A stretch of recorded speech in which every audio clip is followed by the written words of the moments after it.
Jehova mufudzi wangu, hapana chandingashaiwa, anondibatisa pasi pamafuro manyoro.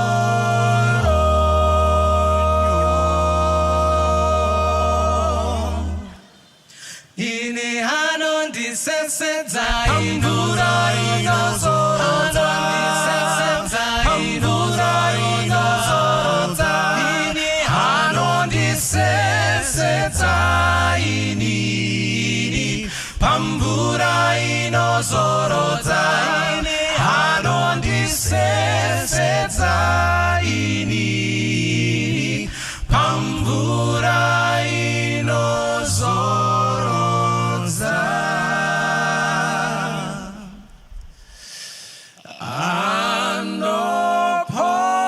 anoponesa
nokuti imi muneni trimbo yenyu nemudonzo wenyu zvinondinyadza.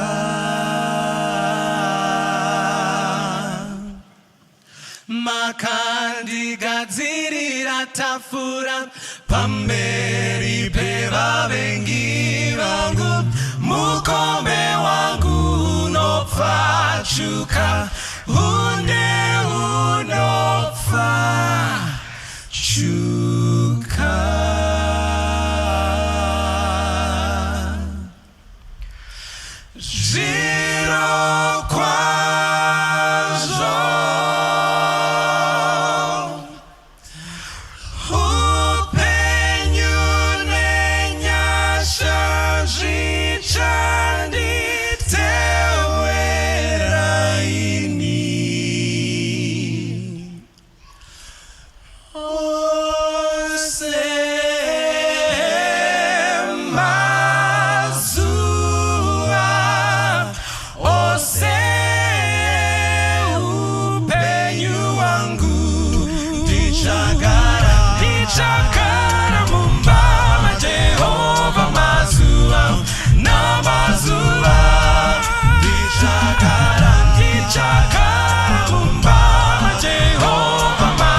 Let me start. So looking at my perspective as a young male, I would like to discuss maybe relationships. So let's say I'm a church-going young male. I have found a girl that I'm interested in, but maybe Nimskana will Takasana Power, and on occasions she goes Power and follows the nightlife. Maybe per se myself, I'm not part of it, but I tolerate it or somewhat. What sort of advice would you want to give to a young person like me who's in a situation like that? Do you advise that I continue in that direction, or are there other ways that I can navigate such a relationship? Thank you. Thank you. Maybe mwanangu ikandidaishi. Iwewe ukapuwa mashanja kaora murima. Anditi unokwanisa kuwadya zvakanaka murima pasina dambudziko. Ukapuwa chiedza. Unoramba uchidya here?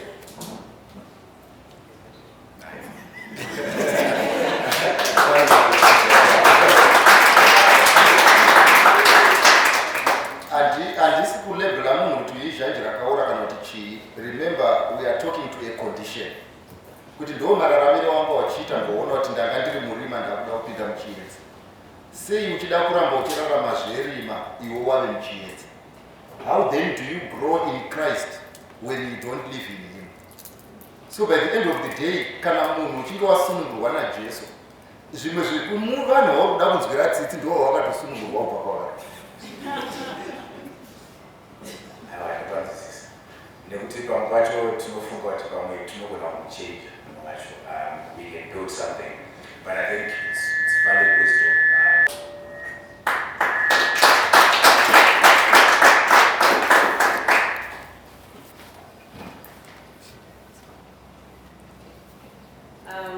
Thank you for this opportunity. Muvunzo wangu kuna elder ndewekuti, what is the proper age difference for dating, when you are dating, that you can move on to marriage? What is the proper age difference that you can advise on? Maybe for clarity purposes, urikubvunza difference between mukomana nemusikana. Yes. Pero age difference yacho haimezheke nemabirth certificate, inomezheka nepfungwa.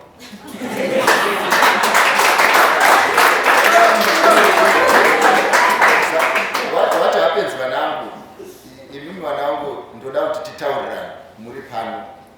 Pane pfungwa iri mumunhu wese, asi munhu wese ane kodzero dzekuigamuchira kana kuiramba. Patakakura isu takakura tichiudzwa kunzi mukadzi anofanirwa kunge ari mudiki kune murume nemakore 5 kana 10. Saka murume anogona kuroora mukadzi ane 20 years younger than him, it's not an issue. Asi chaiitwa ndechekuti vadhara vedu vakanga vane pfungwa yekuda kuzochengetwa kana ivo vorwara. So by the end of the day, yakanga isiri pfungwa yekudzi mukadzi ari kukurumidza kufa. Because kufa hakurespecte kuti mukadzi kana kuti murume kufa. So by the end of the day, ndo pfungwa yakaramba iri matiri ende iri kunetsa kubuda. Saka vazhinji vari kuaccepta kuti isusu semadzimai tinokurumidza kuchembera.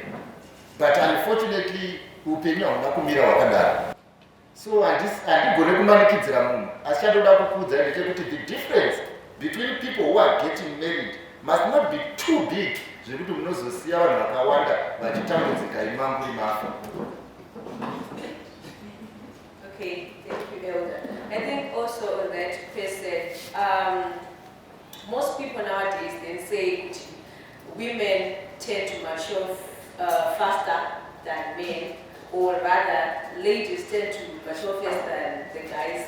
So then people then say the men is supposed to be older than the lady because he has also kurira pfungwa kana kuti mumba, all that stuff. That's a true position in Ukuarevan, and that's correct. But women mature faster. Why? The honest truth in the equity, Pakavarwa, Vanaba Papa town, Vakavara Chikoro Chivakomana. Sakawakomana Vanachikoro Chavana, Chavana, Skanani, Vachini in the kitchen, Erikumusha, go Vachil Kukura. Vakomana Vachini, it's going to move, Kusigarato Moon, Abasi. Saka chakutonetsa ndechekuti ukatarisa pazera rako unotoona kuti achikuita zvemaumbwe iwe wakuda kuenda mberi. But isusu we cannot justify weakness. Munhu ngaasimuke. vana vemukomana ngaasimuke, ngaamuke, ngaaite zvinofanirwa kuitwa nevamwe vanhu. Saka let our male child stand up and become leader, rather than tirambe tichingova excuse urema kuti vasikana vari kumechuwa, vasikana vari kumechuwa, vasikana vari kumechuwa, vari kumechuwa ivo varipi. Thank you. Maybe just to follow up here, to throw a different idea in the mix. Inini say Komana, Panimoni Randos are a bit different. I think I see it this way. So the older a guy gets, they more or less have their things together. They have a well-paying job, probably so at times I think girls who are at the same age, they look at boys by the same age now, or not, they are not yet as accomplished as a guy who is 2 or 3 years older than them.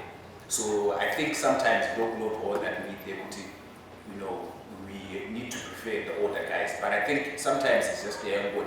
The guy who's way older has these things well together than common and guys same age. If we were to popularize, you know, going to chop somewhere else, but not to me. To say vasikana vedu vari kuroora because vari kuda mari yemunhu is not correct. Vari kumeasure capacity. Saka capacity is not measured by what you have, it's measured by what you achieve per given time. Saka munhu anoenda kucollege oachieva zvokucollege, obva kucollege oachieva zvinhu zviripo, anonzi he is an achiever. Achievement is not measured by the material or the money that is in your pocket. Achievement is measured by the distance that has been covered nemunhu kubva mupoverty achienda kwaari kuenda. So by the end of the day, tikada kuti vasikana vedu vangori nepfungwa yechipfambi yekutarisa munhu wona homwe yake, we may not be getting it correct. It's not very true. Saka ndosaka iwe uri kuchikoro ndikubvunzei, kuchikoro handiti mune vasikana vakaonei because muri kubvuma kuti hamuna chamunacho, you get the point. Saka that automatically means love is not tied to that, but we are teaching people to get a certain notion which may not be correct. And the world is busy advising people kuti vana vedu vave such that vaora zvakadaro zvokuti they are only thinking of money, but it's not correct. No, I thank you for that clarity. So, can I do the next one? Okay, sure. Well, this one is a bit different from what we have been discussing. I can see everyone is glued to that topic, but maybe to not try about again, young people like me who are up and coming in this world. So we have our traditional roots, such as going to university and getting a degree. But sometimes we see that our economic situation does not allow, you know, there are people with so-called prestigious degrees who are not doing much with their lives. And, you know, what sort of route would you try and advise someone who's up and coming right now? Do you go the traditional route, which is the degree, the colleges, or there are other alternatives that you can try and take? You learn skills and learn willpower so that you stand out when you are out there in the world with others. But now let me be honest with you. Do you agree with me kuti kana kusina kolera togeza maoko tichidya sadza? Kukana kwane kolera ndoba tozonyanya. Saka kanzvo zvakakufanikwa. Kana zvinhu zviri nyore ndo chikoro pachinotorega kunyanyisa kukosha. Kana zvatonyanyisa kudai ndo pachakutonyanyisa kudiwa. Pamusana pekuti I want to be honest with you. Upenyu huri kuti paunodzidza mupfungwa, dzidzawo futi nemaoko. Learn to be innovative, learn to be inventive. You get what I mean? But we cannot discard of education because our system is not okay. Pamusana pekuti Zimbabwe does not represent the whole world. The reason why we are international isusu as Zimbabweans, it is because, honestly speaking, people may deny, isusu in terms of academics, we are a cut above the rest. Our system was good, we benefited, that's why we have Zimbabweans all over. Saka education yatiitira zvakanaka. To say education haina kutiitira zvakanaka would be a lie. I'm telling you, unogona kuona kuti foreign currency imwe iri kuuya muno munyika iri kubva kuvana vedu vari kunze kwenyika vari kushanda. So to say education has failed us is not proper. Saka what I urge you guys, endai kuchikoro, dzidzai zvokuti economy yakaoma. It does not affect kuenda kuchikoro. Chikoro chinoendwa mozozviona maamberi. Kana kuti zvekuti kwakanga kuna nhingi nanhingi vakaita mari. We don't get educated to make money. We get educated to think straight. Vanhu vazhinji vanoona vane mari anongotenga mota nyangwe 30 ER1 achingoswera achitenderera taundi yese ER1. It shows lack of common sense. Imari yakagara pabenzi. But mari ikaenda pane munhu ane musoro, it works for him. And I hope you all agree with me kuti izvoka, when you have money, you have an asset, it should sweat for you wakarara. But kana wakuti une mari futi uri kufidha chikwambo, saka mari yacho basa rayo nderei kana isingachakwanisi kufidha chikwambo chacho. So what we need, guys, we need knowledge. Knowledge will protect us when the money is in the pocket. Okay, fantastic. Thank you so much, Walter, for that. I think it helps a lot of us because, as you said, our situation in this country is not as good. So some people end up losing hope.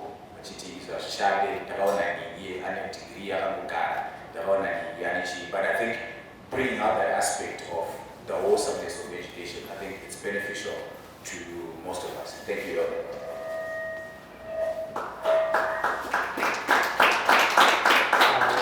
Thank you, Elder. I think ndine mubvunzo wangu. Ndine musikana wangu wandinoda kuroora. Ndikuendawo kubasa but rinongondipawo mari yeaverage. Handinawo mota sezviri kuita vamwe but musikana wangu akunditi anodawo kuroorwa nemukomana ane mota. But ndinandambomuti chikuru but ari kutadza kunzwisisa saka handizivi kuti ndinganyatsoitewo sei ipapo. Nayo ukatenga imbwa yako kona kuyako kutadzisa kupinda mumba unoita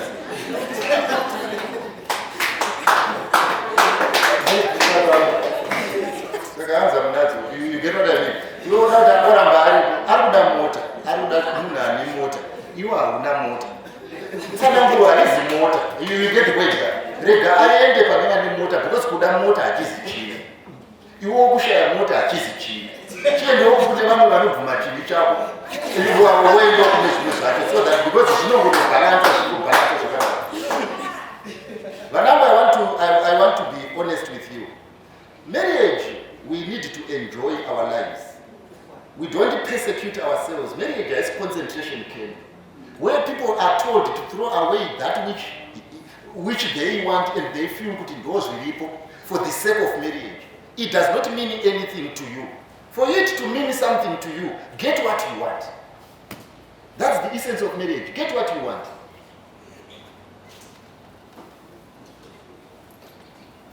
Thank you. Mari yacho mnendirambudzwa kuita. Munoramba muchingotsanangura kuti izvo ndadhidzikisana neurombo hwakanziwa kumba kwenye. Handiti urombo ndo hwakatotizwa nemunhu wese. Hatitenge mota musi umwe chete but zvinoratidza kuti we are moving from point A to point B tichienda. Inini vana vangu I always encourage vana vangu. Hakuna akazvarwa ane tag renhamo. And handidi kunzwa youth inodefenda nhamo. Rega isusu vana baba vako takatotadza kutenga mota titi ndo patakasvika. Not you guys to come and sit here and try to own poverty. Poverty haisi mumba kwenyu. You must not own it. It does not belong to you and it must never belong to you.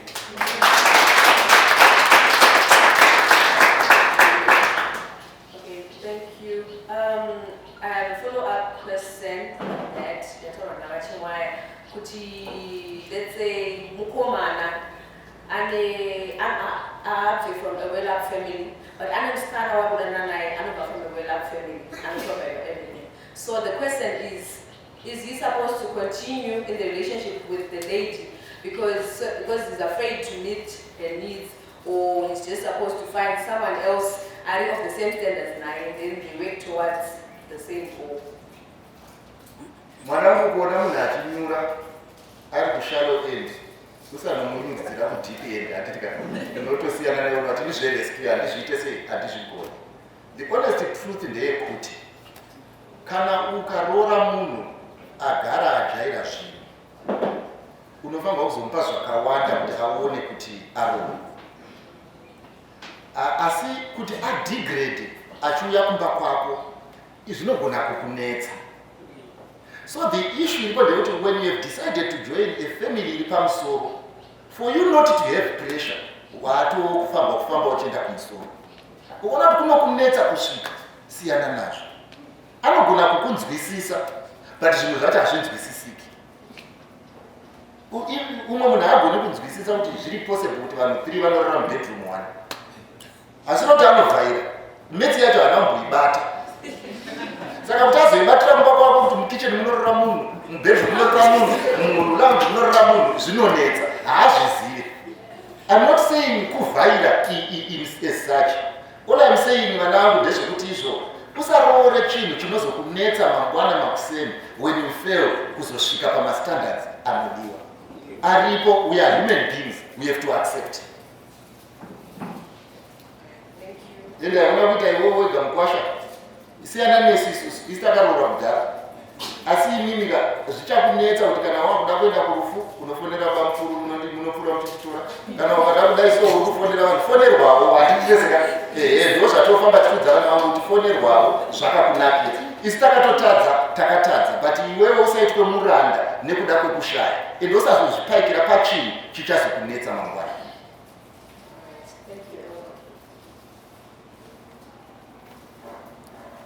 Thank you very much. Mubvunzo wangu uri kuti inini ndine musikana wangu wandandichidanana naye. Takambofara tese chaizvo kumashure uku zvekutosvika pakuti takarara tese. But yezvino ndazoona umwe wandu kuti ndiye ari nani uya ndichamudi saka uyu ndoita sei naye. Apanaka because ari nani wacho akatomborarwawo naye kwanga ari saka.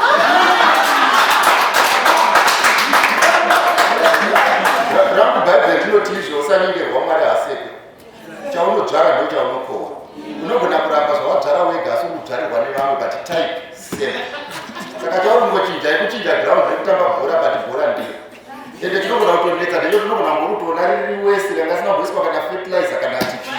So that they usafunga kuti iwewe zvawakanga uchiita kuno umwe akakuchengetera munhu iwe waitadza kuchengeta. Upenyu haudaro. Type attracts type. It's as simple as that. And I want to tell you young people, hauzi utsinye hwaMwari hwekuti we reap what we sow. Live carelessly where you are. Someone is living carelessly somewhere on your behalf. That's how it is. Ndo bhori racho. Kana uchida kuti zvinhu zvive zvakanaka, raramawo zvakanaka. Mwari anokuchengeterawo zvakanaka somewhere else.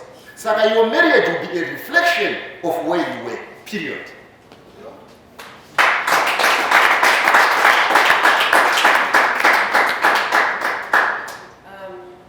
Elder, question yangu ndeyekuti how far true is it kuti mukomana kana musikana anobva kuna Mwari? Some people, like most of us, or rather I think just a few, vanoti I can't be in a relationship right now because Mwari havasati vandiratidza, Mwari havasati vataura neni. How practical is that? Is it biblical? Is it earthly? What is it? It's very biblical kuti mukadzi akanaka anobva kuna Mwari. Uri kuona vanhu vari kuroora munyika umwe vari kuramba nasingaiti ndo vavo ivavo. Saka Mwari akakupa anokupa zvinowirirana newe. Iwe ukazvisarudzira you may be mistaken. Dei zvanga zvichiita munhu wese aitambidzwa naMwari. Ukatambidzwa naMwari hapana kana mubvunzo because zvabva mumaoko aMwari you don't need to scrutinize, it fits. Kungoti Mwari manje anoita seasinganakidzi. Okay, so murikuti munhu anofanira kunge achiona masigns here, anofanira kunge achifila sei kuti this is the right person, because I understand that not everyone is spiritual enough to then say yeah, this is the right person for me. Anogona kunge angori ma-instincts ekungoti I think munhu uyu ndiye wangu but naye mwana wangu rega ndikubvunze. Ukadaira foni mukomana wako afona ndinauti unaye ukama waive naye kana kuti wanaye unoziva sei kuti ndiye.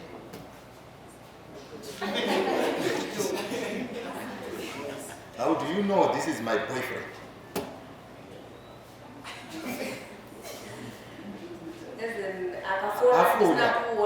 Akufonera muri kutotaura pafoni. How do you know ndiye? Unoita kuti ukafundwa nemukomana wako autozivi kuti utaura nani. Because of the voice, rather. Ndo zvakangofanana naMwari. Mwari kana une relationship naMwari, haufambi uchibvunza vanhu kuti how do I know kuti Mwari ataura. Because when God speaks to you, you know your God has spoken. Problem iri kunetsa ndeyekuti people don't have a relationship with God. They just want to go to God when they are in a problem, vachikumbira chimwe chinhu. Saka even if the devil gives them, they don't know where it is coming from. Saka panyaya yekuziva Mwari mwanangu, the issue is not about kneeling down in prayer. The greatest prayer that a woman or a young man can offer is way of life. Because the way we live is proper, is prayer on its own. So Mwari akataura newe une relationship na Mwari, you won't be mistaken. Kune vanhu anogona kumuka makuseni achikuudza kuti izvo there is something wrong. Chinoita kuti there is something wrong ndezvekuti God is still speaking through his or her conscience. Unfortunately, most of our conscience has been so seared in sin that when even God makes noise, we can't hear him. But Manangu, God speaks loudly. And let me give you a piece of advice. My relationship is musafe makapinda panapa muchiti nyepera kuti you are confused. Deep down you know that what I'm doing is wrong, but that is what you want. Saka imimi are being run by feelings and you are discarding common sense which is zero. But I want to tell you, common sense will not mature because waakuida. You dzimba dzikazara nevarume nevakadzi vasina common sense. Why? Because when it mattered, you threw it away. Saka don't pretend to be confused. Nobody is confused on this thing. Any form of promiscuity, munotozviziva murikuita muchida muchinyatsoona. And they have made that decision. It's not confusion. Hapana ruda kuroorwa apa marelationship eni mazhinji ipoto dzakaboka dzikunzi vanagarai pasi muchamati anomwatisei moto mvura ichibvinzira mumoto. And you know that kuti hapana chiripo kunze kwekuti izvo it's all abuse day in day out. Wamuka waenda kunoona mukomana have been abused, wadzoka kumba wadya sadza ramudhara rako wadzokera kuna abuswa. And you come back and you pretend to be confused. Nobody is confused here. Vanangu, nobody is confused. Ityai Mwari. Mukatya Mwari and you preserve yourself. I want to tell you, you enjoy life. What you think is enjoyment now is a grave that you are digging for yourself. And very soon you will be buried in it. You are going to be buried in there. It's your own grave. You have dug it, you will be buried in there.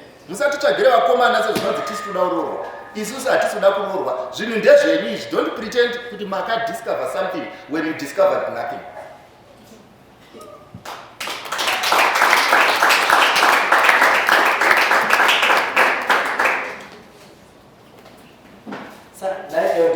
Zvinoita here kuti inini ndachuza musikana wangu ndega ndina kuchuzirwa naMwari. Then azondinetsa taakumberi uko ndozoti Mwari ndigadzirisireiwo taakumberi vanondigadzirisirei. Hapana choda kugadziriswa kako. Nhai zvakafanira kupinda mumba muzere nyuchi woti Mwari nyuchi dzese hadzipangokuruma. Saka tozodzi nyuchi hapasina nyuchi kafanira. Saka nyuchi hadzingaregedze kuruma because wapinda mumba ine nyuchi.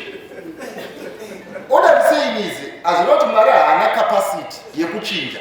But Mwari haasi business rekuchinja vanhu because you want them to change. Who do you think you are? Zvekuti vanhu vese vanofamba kusuta akana ndimi hauzi utsiri here naye mwanangu kuti mukomana wokuroora okuti shanduka uite kunge Jeni. Jeni aivepo paakanga achiroora iwoyo. Why should she change? Why didn't you marry Jeni? She has a right to enjoy life. She will enjoy life sezvayo. Saka ukaroora pfambi ichienda kubhawa ine kodzero because ndo zvinoinakidza. Usainamatire.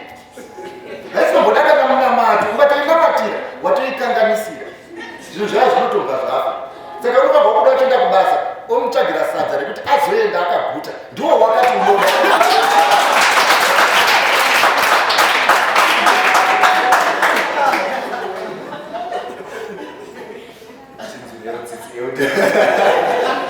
But izvo padea nangu izviri panapandaya yekuti why would you want kuti muvhirwe marehabilitation center? Mwari ane vanhu vanomutya. Mwari ane vanhu vanomuziva, vanhu vanonamata Mwari varipo, vazere, vagere. Munovasiya and you pretend to be organized and you pretend to know. Munotsvairira mararamba, muzodzoka muchitaura kuti ndakuita kolera nemarara ako auya nawo. Wow, thank you, Elder. So maybe she will continue a little bit from Nyai Chaira Mararamba. So let's say there are certain stereotypes. Let's say unogocha advice by Naramai. Manangu kuona msikana wako anadai aite. Kuona msikana wako anadai aite. Do you think there are certain definitive characters or traits about MT? Like what we're trying to say, to also try kunamatira here. Do you think there are certain definitive traits that munhu kana ane traits akadai so haya atoiti isakuba, or you cannot enjoy the fulfilling marriage that you want to fulfill, that you want to enjoy? Yes, manangu, and the fact you don't know namatira zvinoda kuti utoziva kuti haite. But pane chauri kuda paari chauri funga kuti ndo chaanofanirwa kuuya nacho. It's like wanakidzwa nepackaging. Saka packaging ndo yauri kuda kumba, ozoti ndinoda kunoemita. Ndorasa mahewa arimo ndoisa juice. Nyamba iyoyo packaging yacho wauri kuona iri kutoitiswa kudaro nemahewu. Ungoburitsa mahewu chete haisisipo. Saka by the end of the day, issue iripo ndeyekuti vanangu, I'll ask you a very simple question. Ukaenda mutown uchida kutenga boots, iwe uchipfeka size 6. Wodida town yese woshaya size 6 yeboots, asi pane size 6 yetrousers, unodii? Unodzoka kakumba because uri kuda chiyo, hausi kutsvaga 6. Utsvaga boots. 6 aringodefina size yeboots yauri kuda. Ndo zvakafanana nekutsvagwa kwemukadzi. Mukadzi, you don't go and pick anything. You must be clear yekuti zviri core, things of core values ndezvipi.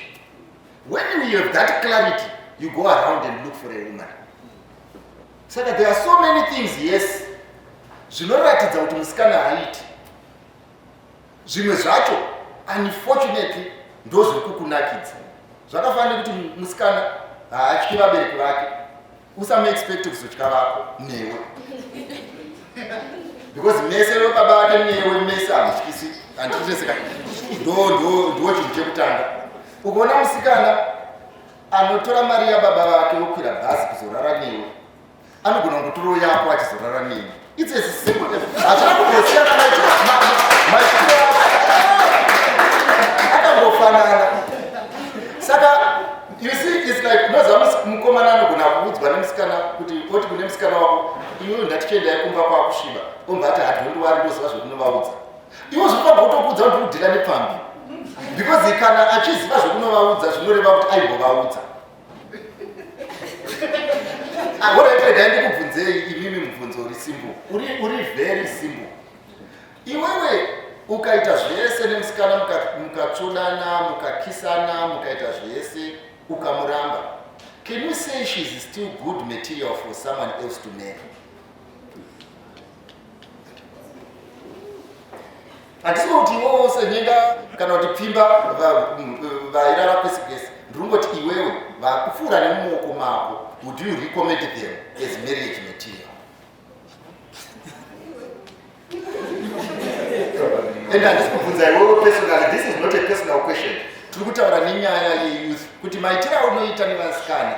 Would you then stand up and say vanoda kuroora, roorai vakanga vari mumaoko mangu, you are getting good women?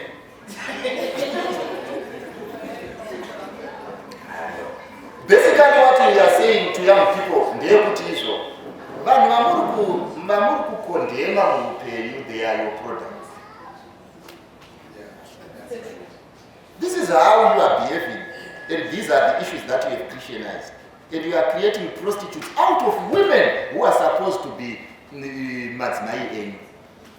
And vapfana ndoda kukuudzai kuti zvichanetsa kumaneja community yenyu pamusana pekuti hamutyi Mwari, pamusana pekuti chinoprotecta vanhu kutya Mwari. Without the fear of God, a human being is worse than an animal. Saka vasikana vamuri kumanufacture muziva kuti havasi kuzoritira anyway else kunze kwedzimba dzenyu.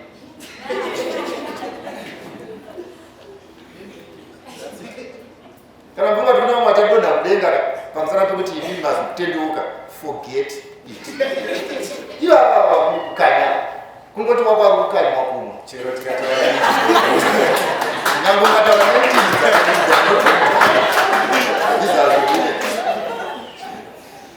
No, I think that's very profound. I think in your perspective, I think zvimwe zvacho tinoita tichifungwa kuti mahubwe but hatikuziva kuti mahubwe achada kuzopakurochi.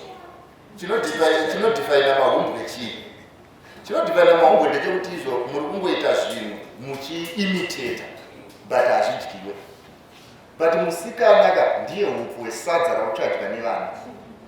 Hautambise mahumbwe munozonobika ni kuti mai vatenga 5 kg moipedza kumahumbwe manheru kana pabowa sadza mozodii notire kumahumbwe aribve. I want to tell you zvinhu zvizhinji zvamaita vanangu ndoda kukudzai nekutungamirirwa nesocial media nekutungamirirwa nemacelebrity mazhinji. You are killing yourselves.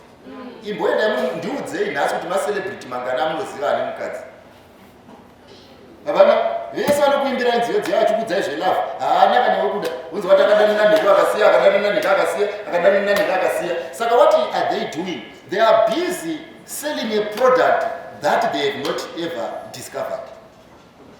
You need to sober up and be yourselves. Okay, thank you, Elder. My next question slightly moves away from all of this, but still touching on my relationships and marriage. I think earlier on we discussed about my financial differences between Mukadzine, Murume, and how it can affect me. But let's say ndine musikana wako there might not be a huge difference financially between the two of us, but maybe in that time I'm not yet financially sound.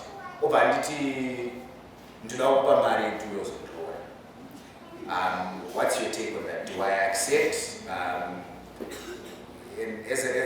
don't know, as someone who is trying to build a marriage, is that a good way to start in the first place? Regatiti warora mukadzi iwewe unonzari zve tafadza warora mukadzi ungati munhu musinga akarora kuti yei ndiri kufunga Peter hapana hake zvaaita ambofunga ndiri kufunga Peter upi ex boyfriend yangu kufunga singakuti ameno tinoita sei Ndinongotora makumbezi nepilo rinorara kusofa. Satumurarire kusofa hana zvaaita ambofunga. No, I think it's a reflection. Good. Ndo zvakafanana nemukadzi mumwasikana anofunga kuenda kunoroorwa. Pfungwa iyi yakaipa zvokutora makumbezi apo mutaka pamwe pekunorapa because anorwara zvisingaite ngaarakusonga kwavo kana apora mozouya. It is not proper. Kana pane inonzi disrespect to me as a parent. Kutora mari opa mukomana ondigarisa pasi ndichinyora list uriwo you are marrying yourself. It's making fools out of the whole clan. Wadi kungotipa. It doesn't make sense. Iwe imbo imagine isiyana inini. Imbo imagine kuti yanzazi yako yo yane mari yogara pasi kuti ndiri kuzororwa imwe tishasha yongouya ichiburisa mari yanzazi yako. What kind of behavior is that? Would you accept that? Probably not. Yeah, I want to tell you, and I want to revert back to my girl child. If ever there is an act of stupidity and sinking to greater levels, it to be desperate to those levels. If he can't marry, he can't marry. You can't marry yourself so as to change names. Kuna mwana makusina akazvishika pakudza kuti zvono ndosaka ndakanga ndisikadi kuroora ino unomuti chii chokwadi chacho chauchaudzwa chichakurwadza pamusana pekuti you married yourself into a family that was not ready for you. Izvo zvinombofamba sei kuti ari kurwara haasi kuisa energy yekutsvaga mari asi kurwara ndiye ari kutsvaga mari. So hazvikwanisi kupindirana ipapo kuti pane rudo Hapana rudo kana upenzi.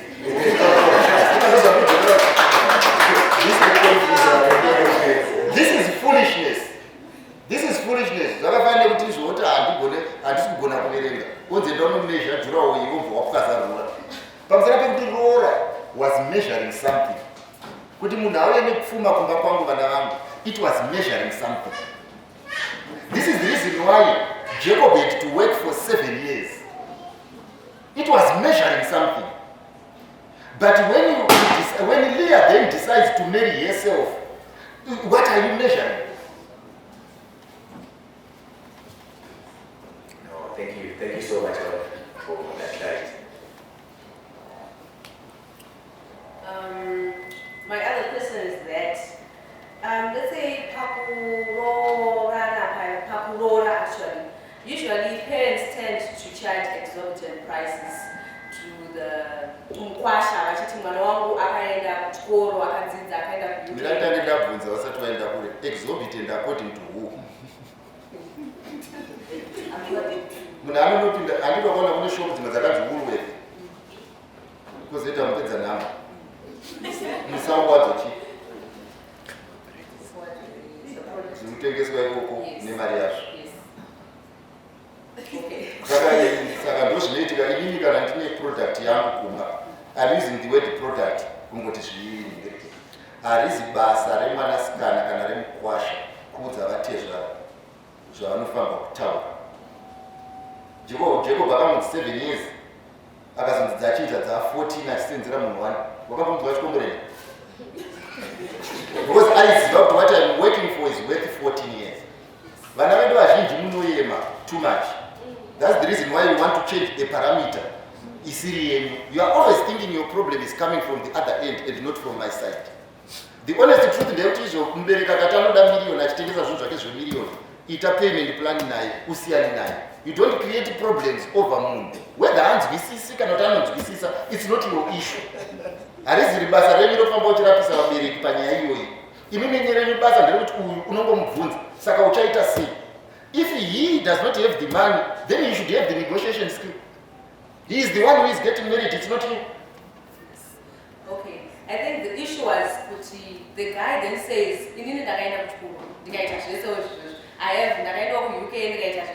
So why is it that values wait out overpriced as if I'm not also bringing the same value rather as my past? Iyo yomvunza anobvunza umba kwavo handitika uyo haunati kuto imimi vanangu rega iti ndikuisirei pacheni asi atombokubvunza. It is wrong. Ndiri kutaura nemi handitaura nevabereki venyu.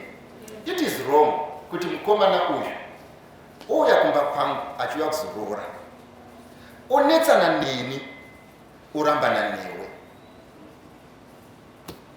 Because rudo haruzi pakati pangu naye, rudo ruri pakati pangu pake newe. Saka why would he want to make you suffer over my sins? I'm asking you a simple question. Ndiri kubvunzai. Saka love chaiyo ndeyekuti izvo you then protect your own. And who is your own? Is that girl. Ana baba vasina musoro ndo assessment yawaita. Iwewe wakunogudzoka kugara pasi kuti shamwari ndakufamba kutombokwira nesango ndichitsvaga mari yanzi ndakatomuita sei iyi tiri kuida. But you cannot make your loved one suffer because of me. Ukaona mukomana achidaro, it is blackmail.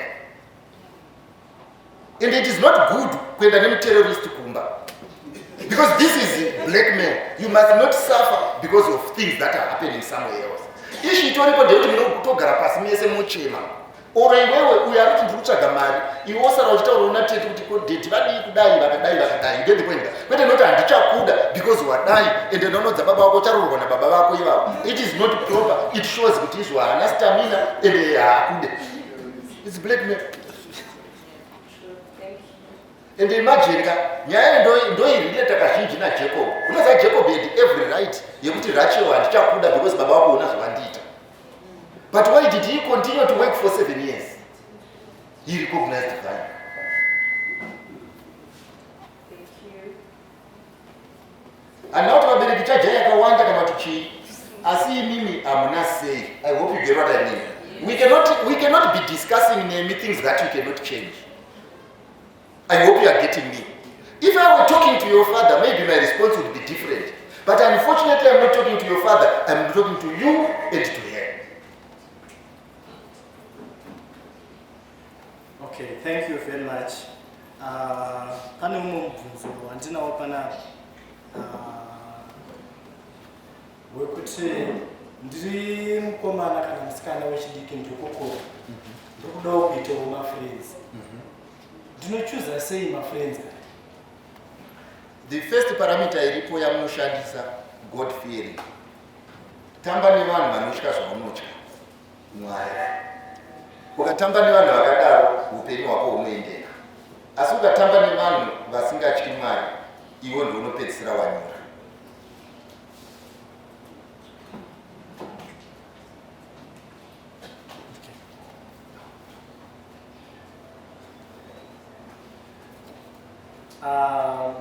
Kondaona kuti vari padhuze vachona zvandiri kutya havasi kuzvityawo ndotamba ndega here.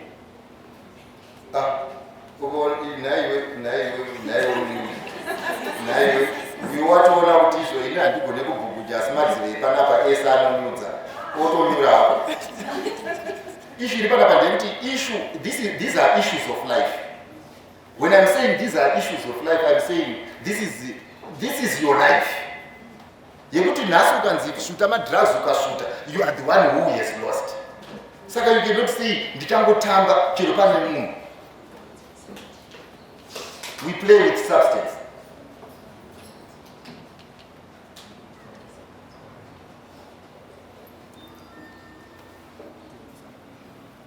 Okay, the other question is that sevasikana tinobvumidzwa here kunyenga kana kunyenga mukomana kana kuaprocha mukomana waunenge uchida?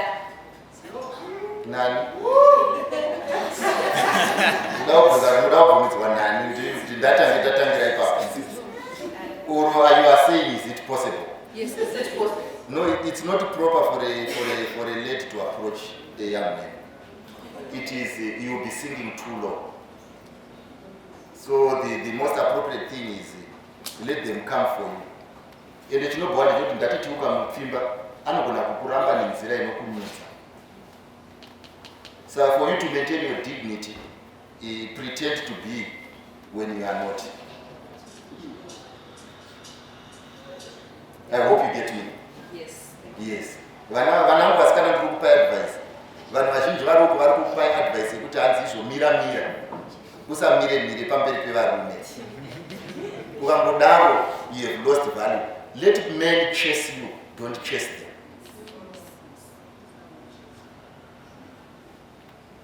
Okay, inini ndiri mukomana ari kutsvaga kuda kuroora. Then ndaonawo musikana wandafarira. Asi saka handizivi kuti ndingatore nguva yakareba sei ndichimbomustarta kana kuti tinongoti isusu munhu astarti because havisi bhuku ndinonozviona ndaamukati. Munhu anotostarta asati apfimba. Saka zvinganditorere nguva yakadii? Zvinoenda nekubata kwako, madofu ariko, vachichafuari. Zvinoenda nekubata kwako. But usati wataurira munhu kuti ndinokuda, unofanirwa kutanga waona kuti this is the person that I want. Haikona kupota uchinotenga bhutsu kuti uedze kuti dzokwana here, unopera mari. Issue iripo ndeyekuti you need to see first, then you date.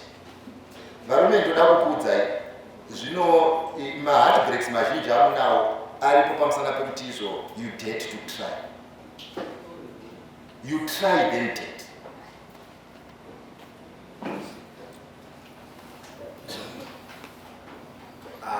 Elder, just to go observer throughout this discussion, I think I've noticed one thing that might be wrong with our generation, according to some of the responses that you've given. From what like you were saying, chobani teach here, the right path from teach is but we have this thing of we think we are a different generation. We can change things. We can do things differently from the way they were done, and we can still achieve the same results. So, for an example, we can still believe we can have premarital sex and still have, a good marriage. So I don't know how can you advise us as this generation? Because it seems like it's a common theme in terms of we can do certain things that we know maybe the results is usually this way, but in that action we're expecting a different result. The what of the pudding is in the eating. Handiti mchange makagara pandiri pano makachena musoro. Vana mai vaya vanhu vamuona vachiwanza munamato vaya ichireba achiti varume vedu hatitorerwe nasataniso. Haambori satani akuda kutora, akagara ambori wake mapabata but vaifunga kuti vachamuchinja. Iye zvinezvi ndo vanorara vakagara ndiri kupopota ndikutora vamwe vangu. So vana vangu ndezvekuti marriage is not supposed to change people, but if you bring changed people into marriage you will suffer. I hope you get what I mean. Saka product yamuri kuchinja yamuri kushandura zvichakuaffectai. That's the honest truth, because mese munenge makaroorwa nepfambi. Ende tichanakidza manje kunenge uri musangano weFM in Zimbabwe, muriko kumasvingo uko, ende musikana wako anenge akarora nevanhu 13 vese veFM vanenge varipo pamusangano. Achiti akabuda mutendei opinda muneimwe unoziva inenge iri wapusa. Hamusi kumbonyatsoona the magnitude of the problem that you are creating. Why the difference yaipo pakati pedu isusu vana baba venyu pamusana pekuti isu takaita musikanzwa tikawanikwa naJesu.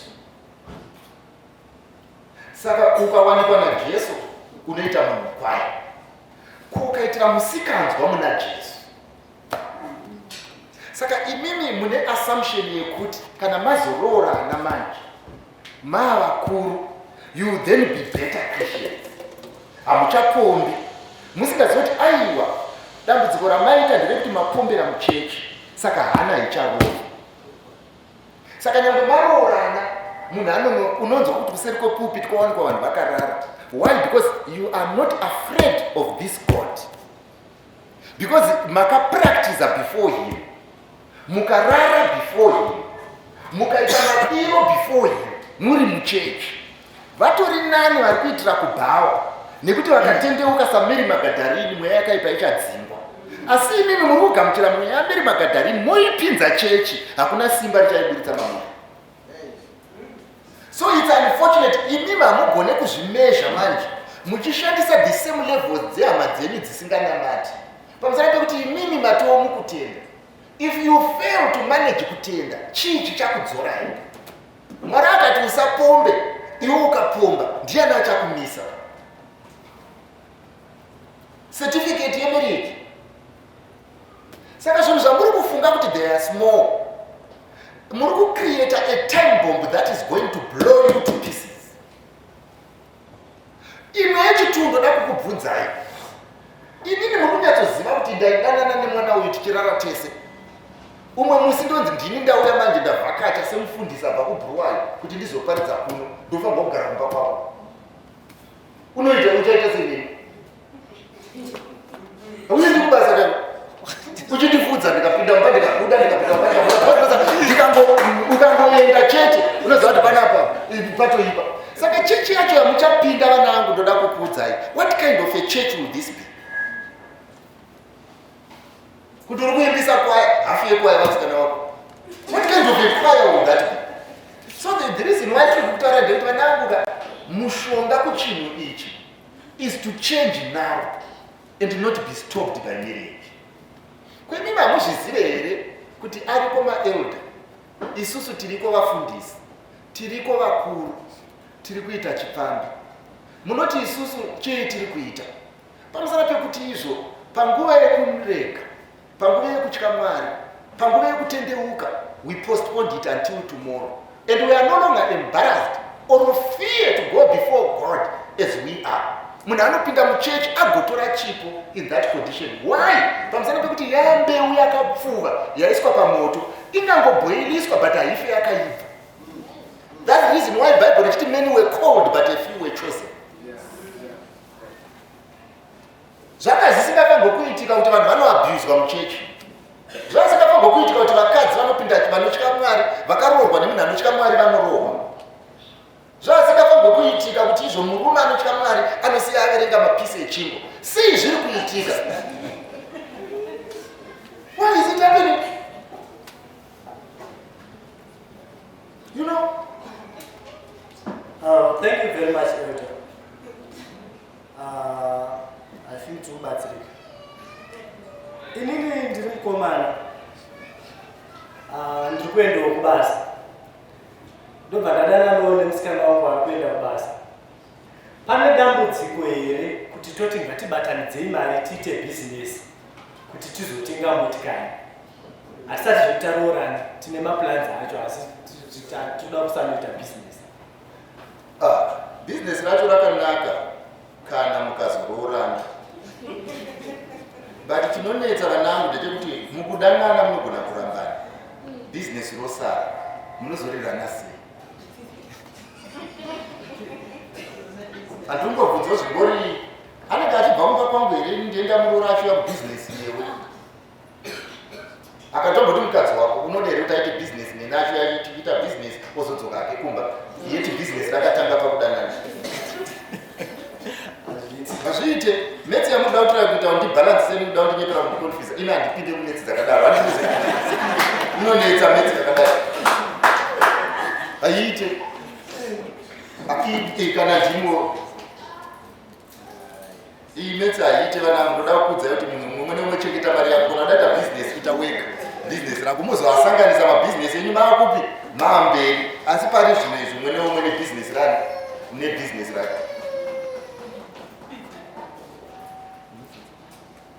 Okay, then kuita musikana anoti pane chakashata here kuti inini ndaona zvangu kuti mukoma tafadzwa vari right. Then vozobva vangouya kwandiri ndobva ndatongovada ipapo pane chakashata here. Ikana wagara wakaona ko pane chakaipa kuona pane akatsinzinyere. Tunofunga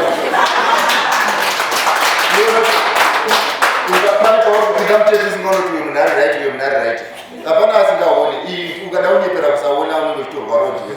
Munhu wese anotoziva kuti idzi dzikandipimba ndinodaira idzi dzikandipimba ndinodaira vanhu bate nyangwe nechimuitira vanhu zvinotozikanwa.